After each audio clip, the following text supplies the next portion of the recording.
आप सुन रहे हैं आज तक रेडियो।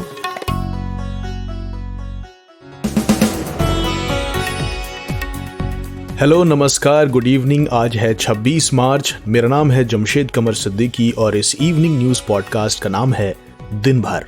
अगले आधे घंटे में देश दुनिया का पूरा हाल हम देंगे आपको। जल्दी से बताता हूँ किन खबरों पर होगी हमारी नजर। आज बात करेंगे बंगाल और आसाम की। पहले फेज की वोटिंग है कल, तो कुछ खास बातें हैं जिन पर हमारी नजर रहेगी। आज किसानों ने भारत बंद किया था, तो हालचाल लेंगे कि कैसा असर रहा। साथ ही जानेंगे कि क्यों आज बंद था बिहार।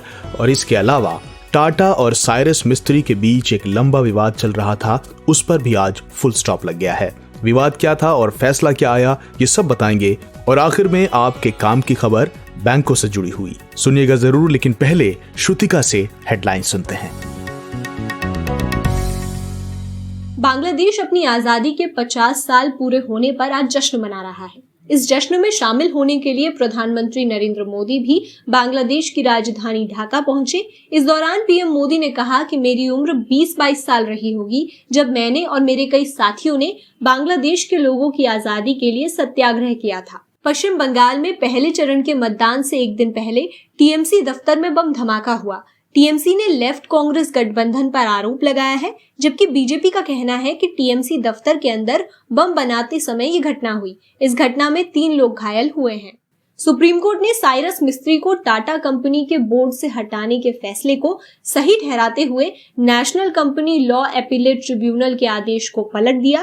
वहीं कोर्ट ने शेयर से जुड़े मामले पर कहा कि टाटा और मिस्त्री दोनों ग्रुप इसे मिलकर सुलझाएं। देश में लगातार कोरोना वायरस के मामले बढ़ रहे हैं। पिछले 24 घंटों में भारत में कोरोना के 59,000 से अधिक मामले दर्ज हुए। पिछले 5 महीने में देश में एक दिन में सामने आए ये सबसे अधिक केस हैं। महाराष्ट्र में कोरोना वायरस के बढ़ते मामलों के बीच उप मुख्यमंत्री अजीत पवार ने कहा कि हम राज्य में बढ़ रहे कोरोना के मामलों को मॉनिटर कर रहे हैं।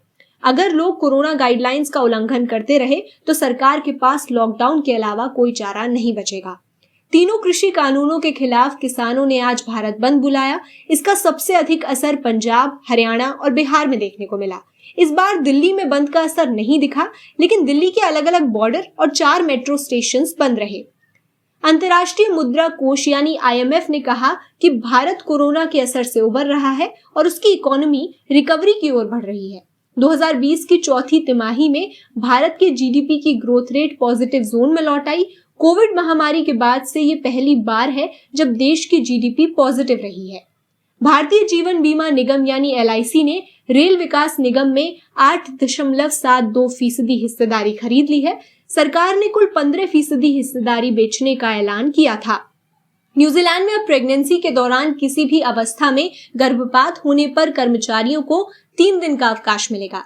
न्यूजीलैंड दुनिया का दूसरा ऐसा देश बन गया है जहां वर्कर्स को पेड लीव की मंजूरी दी गई है। और भारत और इंग्लैंड के बीच दूसरा वनडे पुणे में खेला जा रहा है। भारतीय टीम ने इस मैच में पहले बल्लेबाजी करते हुए 5 विकेट पर इंग्लैंड के सामने 337 रनों का लक्ष्य रखा। वहीं अब इंग्लैंड की पारी की शुरुआत हो गई है। आज तक रेडियो सुनता है सारा जहां। बंगाल और असम में कल पहले चरण की वोटिंग है। बंगाल की 30 सीटों और असम की 47 सीटों पर लोग मतदान करने वाले हैं। बंगाल में आदिवासी बहुल पुरुलिया, झारग्राम, मेदिनीपुर जिलों में वोट पड़ेंगे। इन इलाकों को एक समय वाम दलों के प्रभाव वाला माना जाता था। इन सीटों पर चुनाव प्रचार के दौरान सत्तारूढ़ तृणमूल कांग्रेस की प्रमुख प्रतिद्वंदी बनकर उभरती दिख रही बीजेपी के बड़े नेताओं ने पुरुलिया, झारग्राम और बांकुड़ा जिले में रैलियों को संबोधित किया और सोनार बांग्ला बनाने के लिए वास्तविक बदलाव लाने का भी वादा किया।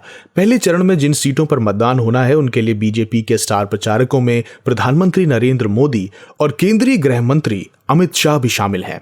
बीजेपी के अन्य स्टार प्रचारकों में उत्तर प्रदेश के मुख्यमंत्री योगी आदित्यनाथ, पार्टी अध्यक्ष JP नड्डा और केंद्रीय मंत्री स्मृति ईरानी शामिल रहे, जबकि कांग्रेस के सबसे बड़े स्टार प्रचारक राहुल गांधी, प्रियंका गांधी और सोनिया गांधी गायब रहे, जबकि इन सब का नाम स्टार प्रचारकों की लिस्ट में था।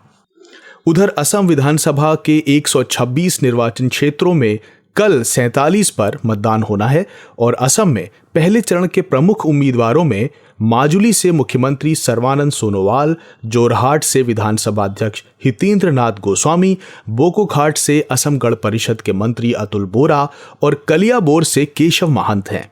दूसरे इंपॉर्टेंट कैंडिडेट्स में गोहपुर से असम प्रदेश कांग्रेस कमेटी के अध्यक्ष रिपुन बोरा और नाजीरा से कांग्रेस विधायक दल के नेता देवव्रत सैकिया चुनाव लड़ रहे हैं। अब मतदान की तारीख से एक दिन पहले प्रधानमंत्री नरेंद्र मोदी भारत के पड़ोसी देश बांग्लादेश का दौरा कर रहे हैं। बांग्लादेश की आजादी के 50वीं सालगिरह पर मोदी वहां 2 दिन के दौरे पर हैं। अब महामारी की शुरुआत के बाद ये उनकी पहली विदेश यात्रा है और इसे इसलिए भी खास माना जा रहा है क्योंकि मोदी वहां बांग्लादेश में मतुआ समुदाय के संस्थापक हरिचंद्र ठाकुर की जन्मस्थली का दौरा करेंगे।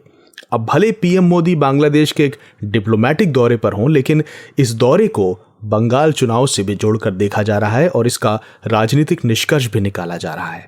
ऐसा क्यों, पूछा मैंने indiatoday.com के senior assistant editor Prabhash Dutta से। देखिए, एक तो बांग्ला भाषा, ये जो बांग्लादेश आज है वो पहले बंगाल था, तब पश्चिम और पूर्वी बंगाल करके कुछ नहीं था, और तब का एक इतिहास है जो साझा इतिहास है। तो एक इमोटिव अपील है ये, ऐसा लोग देख रहे हैं। लेकिन प्रधानमंत्री का जो दौरा है वो बंगाल चुनाव की वजह से नहीं है। उनका दौरा बांग्लादेश का पिछले साल होना था, कोविड पैंडेमिक की वजह से वो दौरा टल गया था, जो अब हुआ है उनके देश बनने के 50वें वर्ष के उपलक्ष्य पे। उनका आज नेशनल डे है, उसमें प्रधानमंत्री शामिल भी हुए। तो ये बंगाल चुनाव के समय चूंकि बांग्लादेश का दौरा हुआ है, वहां भी बांग्ला संस्कृति, बांग्ला पहचान की चर्चा हुई भी और होती भी, तो इस वजह से ये दोनों कनेक्टेड दिख रहे हैं। और जो दूसरी वजह है वो है उनका कल के जो दौरे हैं जहां प्रधानमंत्री जाने वाले हैं, उस पर मुख्य फोकस उसकी वजह से बंगाल चुनाव से लोग देख रहे हैं। कल प्रधानमंत्री नरेंद्र मोदी जो पश्चिम बंगाल में एक बड़ा वोट बैंक बन के उभरा है 2011 के चुनाव के बाद, मतुआ समुदाय, ये मतुआ समुदाय के जो फाउंडर थे हरिचंद्र ठाकुर, उनका जन्म बांग्लादेश, अभी के बांग्लादेश में हुआ था। और कल प्रधानमंत्री मोदी जाएंगे उनके गांव, जहां मतुआ मंदिर में वो प्रार्थना करेंगे और हरिचंद्र ठाकुर को रिस्पेक्ट पे करेंगे।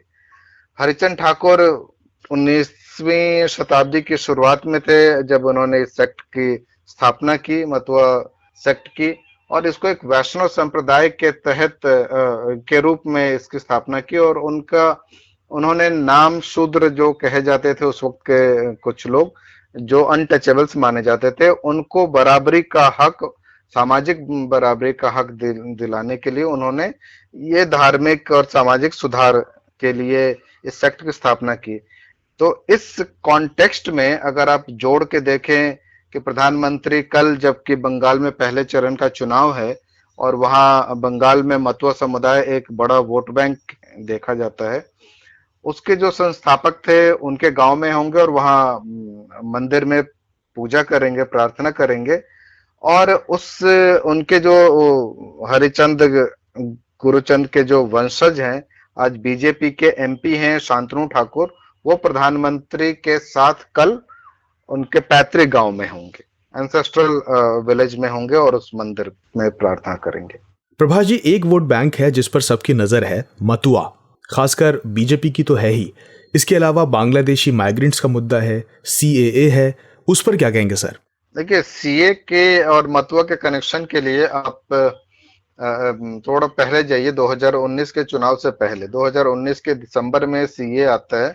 बंगाल में प्रधानमंत्री नरेंद्र मोदी जाते हैं चुनावी सभा को संबोधित करने के लिए फरवरी में, और मतुआ समुदाय की जो मैट्रियार्क थी उस वक्त की, बीना पानी देवी, जिनके पति प्रमनाथ रंजन ठाकुर कांग्रेस के एमपी रह चुके थे। बीना पानी देवी 2011 के आसपास, उसके पहले से ममता बनर्जी के पक्ष में थी और मतुआ समुदाय के लोग का वोट भी उनकी तरफ जाता था। फरवरी में प्रधानमंत्री नरेंद्र मोदी जाके मिलते हैं बीना पानी देवी से उनके घर पर, और उसका नतीजा ये हुआ कि मतुआ समुदाय के लोगों ने वोट दिया और बंगाल में आपने देखा बीजेपी ने बहुत अच्छा प्रदर्शन किया। ये सिर्फ मतुआ समुदाय की वजह से प्रदर्शन अच्छा हुआ ऐसा नहीं है, लेकिन इनका योगदान रहा।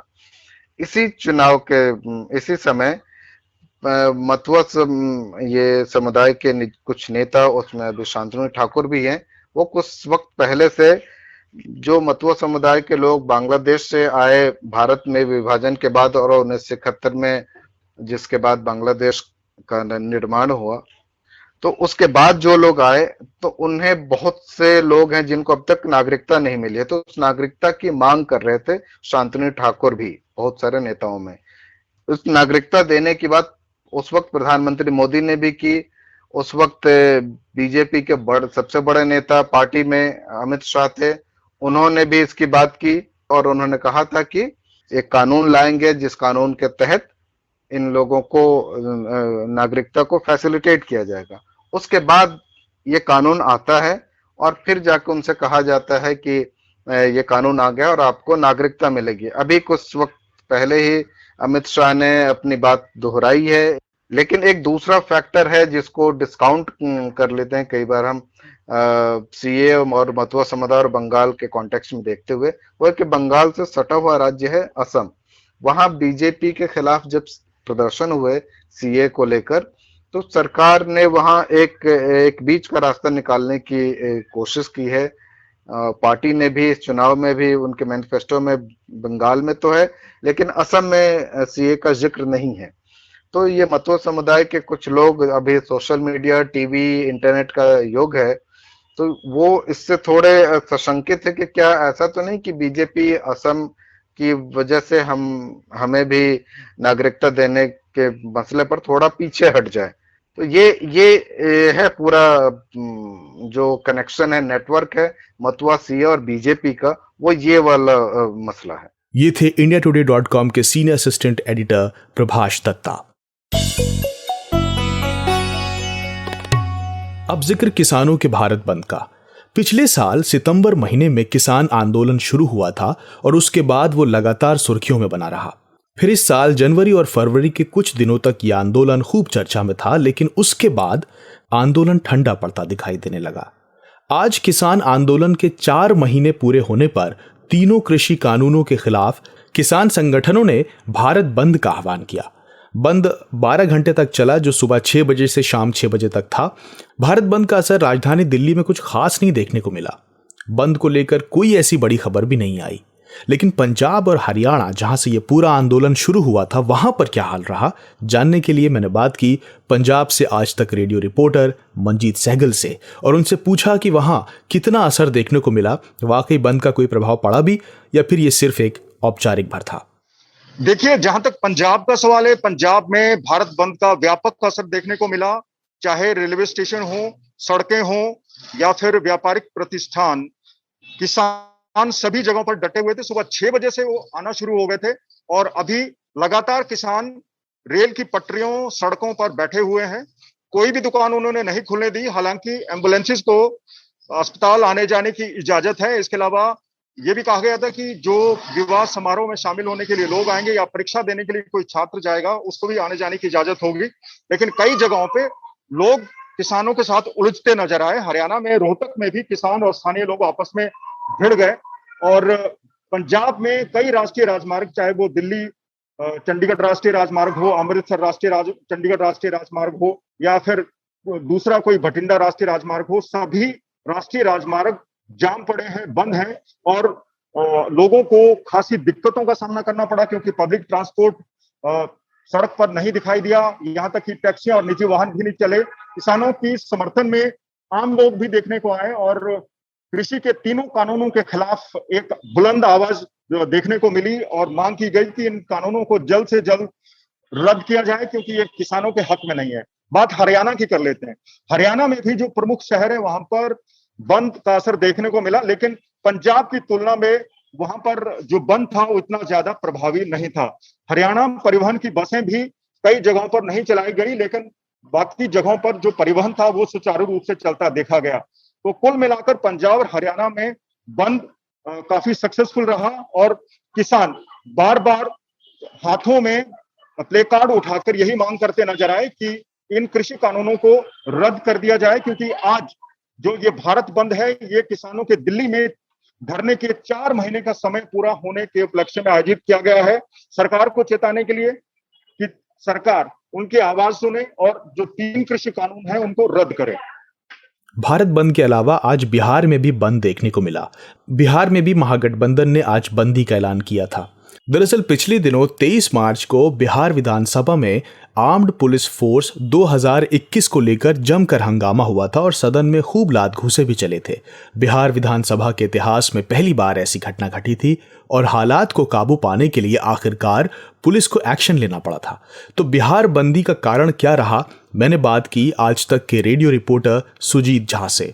सुजीत, बिहार में बंद का क्या और कितना असर रहा? बिहार बंदी का कारण यूं तो बताया गया कि भारत बंद जो कि किसान बिल के विरोध में था, उसके समर्थन में तेजस्वी यादव जो कि प्रतिपक्ष के नेता हैं, आरजेडी के नेता हैं, उन्होंने कल अनाउंस किया था कि बिहार बंद भी रहेगा। लेकिन मूल कारण जो है वो किसान आंदोलन या किसान बिल नहीं था, बल्कि पुलिस बिल था जो कि बिहार में विधानसभा में इसे पास किया गया 23 मार्च को। और 23 मार्च को जो घटनाएं हुई, खासतौर पर 2 घटनाएं हुई। एक तो विधानसभा घेराव को लेकर जो आरजेडी का प्लान था, उस पे पहले आरजेडी की तरफ से पत्थरबाजी हुई, फिर भयंकर लाठीचार्ज हुआ जिसमें दर्जनों आरजेडी के कार्यकर्ता घायल हुए। तो ये एक बात थी। दूसरी बात ये थी कि जिस तरीके से बिल पास कराया गया पुलिस के साय में, पुलिस को बुलाकर विधानसभा सदन में अंदर बुलाया गया और वहां से विधायकों को निकाला गया, उसके पीछे की वजह भी ये है कि विपक्ष के नेताओं ने विधानसभा अध्यक्ष को पूरी तरह से बंदी बना लिया था उनके कक्ष में, और 1-1.5 घंटे तक, क्योंकि जब सदन स्थगित किया गया था 3 बजे, फिर 4:30 बजे शुरू होना था, लेकिन तय समय पर अध्यक्ष नहीं निकल पाए और उन्हें काफी देर तक, कई घंटों तक बंधक बनाकर रखा गया। उनके कक्ष के बाहर दरवाजे पर विपक्ष के विधायक बैठे रहे और उनके आसन पर भी विपक्ष के विधायकों ने एक तरह से आसन के आसपास में कब्जा जमा लिया था। महिलाएं भी थी, महिला विधायक भी थी। तो उन लोगों को निकालने के लिए, क्योंकि मार्शल की कमी काफी थी वहां पर, जितना स्ट्रेंथ है उतनी स्वीकृत पद है उतने मार्शल है नहीं, तो बाहर से जिला पुलिस को बुलाया गया था और पुलिस की कार्रवाई में काफी विधायकों को चोट भी आई और उनके साथ अभद्र व्यवहार भी किया गया पुलिस कर्मियों के द्वारा। हालांकि विधानसभा अध्यक्ष ने रिपोर्ट भी मांगी है कि जिन पुलिस कर्मियों ने विधायकों के साथ दुर्व्यवहार किया है, मारपीट की है, उन पर कार्रवाई करने की भी बात हो रही है। तो ये तमाम बातें थी जिसके विरोध में आज बिहार बंद किया गया। ये थे आज तक के रेडियो रिपोर्टर सुजीत झा। सुबह सुबह ऐसा लगता है कि सबकी गाड़ी छूट रही है, लेकिन न्यूज भी तो मिस हो रही है। स्कूल, कॉलेज या ऑफिस की पूरी तैयारी तो हो जाती है, मगर देश दुनिया की अपडेट्स ले पाते हैं क्या? तो आपकी प्रॉब्लम का स्मार्ट सॉल्यूशन ये है कि अपनी सुबह की शुरुआत आप आज तक रेडियो के साथ कीजिए। कल क्या हुआ और आज क्या हो सकता है, सटीक एनालिसिस, पहले बड़ी खबरें और फिर अखबारों के चुनिंदा मोती। ये है सुबह का खबरनामा, आज का दिन, मेरे यानी नितिन ठाकुर के साथ। और अब बात साइरस मिस्त्री और टाटा समूह के बीच लंबे समय से चल रहे विवाद पर आज लगे कानूनी विराम की। सुप्रीम कोर्ट ने आज टाटा मिस्त्री विवाद में अपना फैसला सुनाया। फैसला सुनाते हुए कोर्ट ने साइरस मिस्त्री को कंपनी के बोर्ड से हटाने के फैसले को सही ठहराया और NCLET के आदेश को पलट दिया। इस फैसले का टाटा सन्स के चेयरमैन रतन टाटा ने स्वागत किया है। National company law appellate tribunal ने दिसंबर 2019 के फैसले में कहा था कि टाटा सन्स की बोर्ड बैठक में चेयरपर्सन के पद से मिस्त्री को हटाना गैर कानूनी था। साइरस मिस्त्री टाटा सन्स के सबसे युवा चेयरमैन थे। टाटा ग्रुप के 152 साल के इतिहास में 7 चेयरमैन आए हैं, जिसमें मिस्त्री 6ठे नंबर पे थे। मिस्त्री परिवार की टाटा सन्स में 18.4% की हिस्सेदारी है। वो टाटा ट्रस्ट के बाद टाटा सन्स में दूसरे सबसे बड़े शेयर होल्डर भी हैं। लेकिन 24 अक्टूबर 2016 को कंपनी के बोर्ड ऑफ डायरेक्टर्स के बहुमत से मिस्त्री को पद से हटाया गया था और उसी के बाद से इस विवाद ने जन्म लिया था। ऐसे में आज सुप्रीम कोर्ट ने इस मामले में क्या कहा, जानते हैं आज तक रेडियो रिपोर्टर अनीशा माथुर से।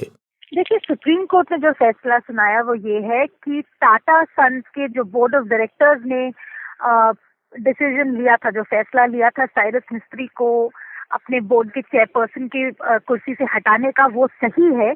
और उन्होंने ये भी कहा है कि जो टाटा सन्स कंपनी ने जो दलीलें दाखिल की थी वो उन्होंने मान ली है। तो ये कंपनी लॉ अपीलेट ट्राइब्यूनल जो है, उन्होंने जो फैसला किया था उसको दरकिनार करते हुए सुप्रीम कोर्ट ने टाटा सन्स की सारी दलीलें मान ली है। और जो टाटा सन्स और एसपी ग्रुप, शापूरजी पल्लवजी ग्रुप के बीच में जो शेयर्स की वैल्यूएशन को लेकर, पैसे को लेकर जो डिस्प्यूट है, वो कोर्ट ने कहा है कि कंपनीज आपस में ये डिस्प्यूट को सॉल्व कर लेंगी, हम इसके बीच में नहीं ऑर्डर पास कर सकते। लेकिन जो फैसला होगा वो इस बात पर निर्भर करेगा कि जो शेयर्स की वैल्यू इक्विटी में क्या है। तो ये काफी टेक्निकल मामला है जिसमें कोर्ट ने बेसिकली यही कहा है कि टाटा सन्स के जो बोर्ड ऑफ डायरेक्टर्स ने फैसला लिया था 2016 में, वो बिल्कुल सही है। अनीशा जी, ये तो आज आए फैसले की बात हुई, पर साइरस मिस्त्री और टाटा सन्स से जुड़ा ये पूरा मामला क्या है? देखिए, टाटा सन्स ग्रुप के एडमिनिस्ट्रेशन को लेके, किस तरह से उस कंपनी को चलाया जाएगा, उसको लेके विवाद उठा था। क्योंकि साइरस मिस्त्री जो थे उनको 2012 से वो चेयरमैन बनाए गए थे ग्रुप के, और अक्टूबर 2016 में उनको चेयरमैन की पोजीशन से टाटा ग्रुप के बोर्ड ऑफ डायरेक्टर्स ने हटा दिया था। अब मिस्त्री की तरफ से ये कहा गया था कि उनका काम जो है वो कंपनी को की बेहतरी के लिए था, और उनको हटाने का जो निर्णय लिया गया वो इलीगल था, वो बोर्ड ऑफ डायरेक्टर्स नहीं कर सकता था।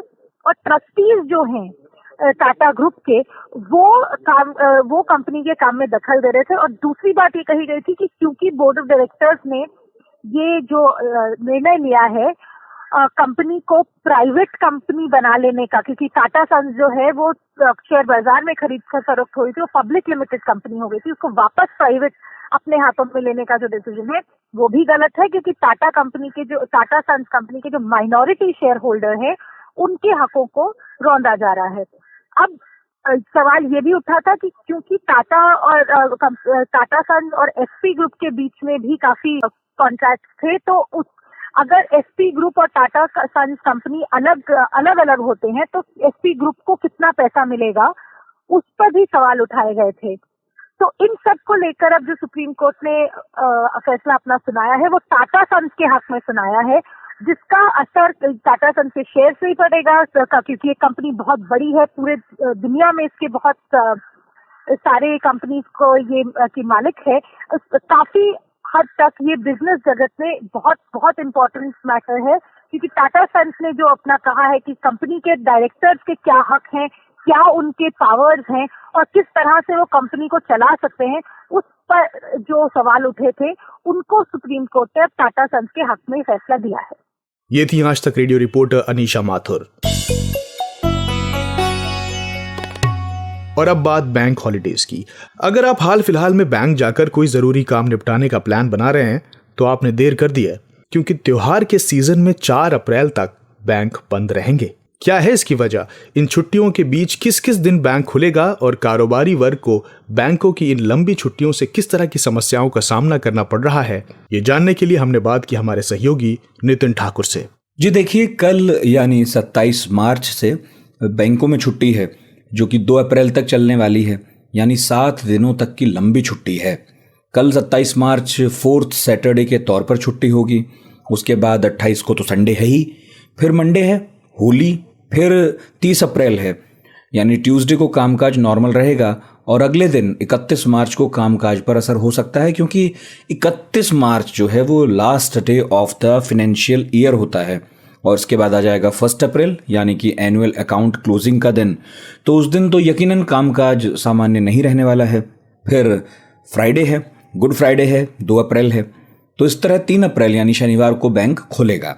क्योंकि वो महीने का पहला शनिवार होगा, इसलिए कामकाज होगा। तो इस तरह से बैंकों में जो है एक लंबी छुट्टी रहने वाली है, कामकाज नॉर्मल नहीं रहने वाला है। तो आपके जो भी काम हैं वो पहले ही निपटा लें, इस तरह से प्लान करें, वो बेहतर होगा।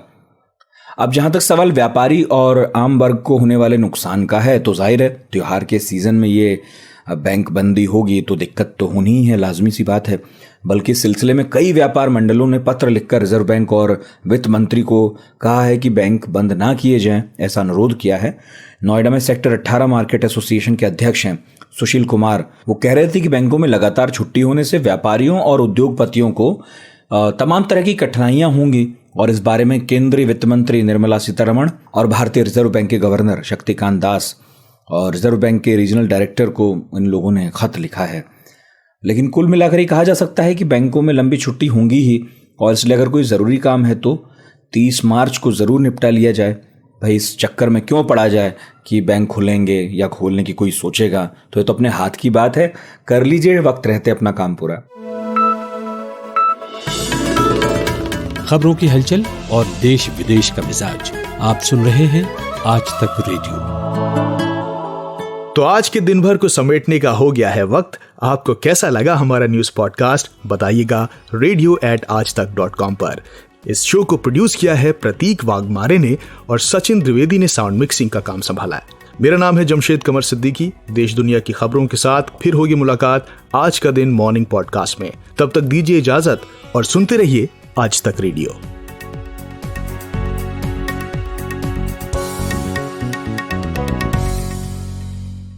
इंडिया टुडे मीडिया इंस्टीट्यूट के आवेदन शुरू कर दिए गए हैं। ऑनलाइन टेस्ट शनिवार 10 अप्रैल 2021। मौका है मीडिया जगत के दिग्गजों के साथ इंटर्नशिप करने का। विजिट करें www.indiatoday.in/ITMI/ या कॉल करें on 9560065465।